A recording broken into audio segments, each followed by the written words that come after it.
पप्पा, हा बेटा. क्रांती आणि प्रतिक्रांती या संदर्भामध्ये डॉक्टर बाबासाहेब आंबेडकरांनी काय सांगितले होते? ओके. क्रांती आणि प्रतिक्रांतीच्या संदर्भामध्ये तू हा शब्द सातत्यानं ऐकत असशील बेटा. क्रांती म्हणजे काय आणि प्रतिक्रांती म्हणजे काय. तर डॉक्टर बाबासाहेब आंबेडकरांनी क्रांती आणि प्रतिक्रांतीच्या संदर्भामध्ये प्राचीन भारतातील क्रांती आणि प्रतिक्रांती हा जो ग्रंथ आहे हा जवळपास 41 प्रकरणांचा ग्रंथ डॉक्टर बाबासाहेब आंबेडकरांनी 1956 मध्ये लिहिण्यासाठी हातात घेतला होता. परंतु केवळ 13 प्रकरणं डॉक्टर बाबासाहेब आंबेडकर या क्रांती आणि प्रतिक्रांतीची पूर्ण करू शकली. Doctor Babasaheb Ambedkar writing and स्पीचेसच्या तुला जो खंड आहे त्यांचा तिसरा, या खंडामध्ये तुला हे त्यांचं पुस्तक जे आहे 13 प्रकरणांचं ते तुला वाचायला मिळेल. काय सांगितलं होतं त्या काळामध्ये बुद्धाने भारतामध्ये सर्वात प्रथम पहिली क्रांती केली. कारण बुद्ध यांनी चातुर्वर्ण व्यवस्थेच्या विरोधात पहिल्यांदा बंड केलं. सामाजिक समतेसाठी भगवान बुद्धांनी पहिल्यांदा बंड केलं,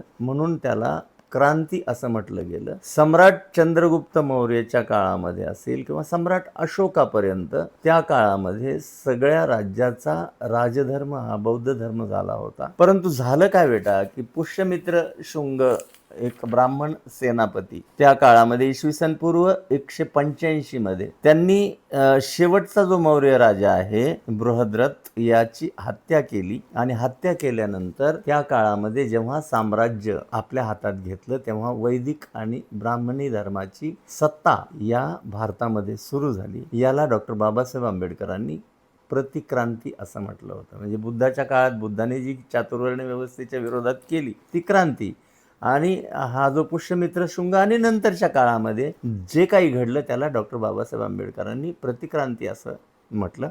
पण अलीकडच्या काळामध्ये जेव्हा फुले शाहू आंबेडकरांनी पुन्हा त्या प्रतिक्रांतीच्या विरुद्ध पुन्हा एक क्रांती केली आणि या देशामध्ये सामाजिक समतेचे विचार रुजवण्यासाठी जाणीवपूर्वक प्रयत्न केले, त्या काळामध्ये म्हणजे ब्रिटिश काळापासून जे काम त्यांनी सुरू केलं होतं ते 26 जानेवारी 1950 पर्यंत, म्हणजे हा जो विचार आहे डॉक्टर बाबासाहेब आंबेडकरांनी संविधानामध्ये सुद्धा आणला. आणि दरम्यानच्या काळामध्ये तुला आता पुन्हा म्हणजे बाबासाहेब म्हणाले होते की क्रांती आणि प्रतिक्रांती एक चक्र आहे. आता तुला अलीकडच्या काळामध्ये पुन्हा हिंदुत्ववादी शक्ती पुन्हा वरचढ होत असून पुन्हा नव्या प्रतिक्रांतीला आपल्याला सुरुवात झाल्यासारखी दिसते. डॉक्टर बाबासाहेब आंबेडकरांनी क्रांती आणि प्रतिक्रांतीचा असा अर्थ सांगितला होता. लक्षात आलं बेटा तुझ्या?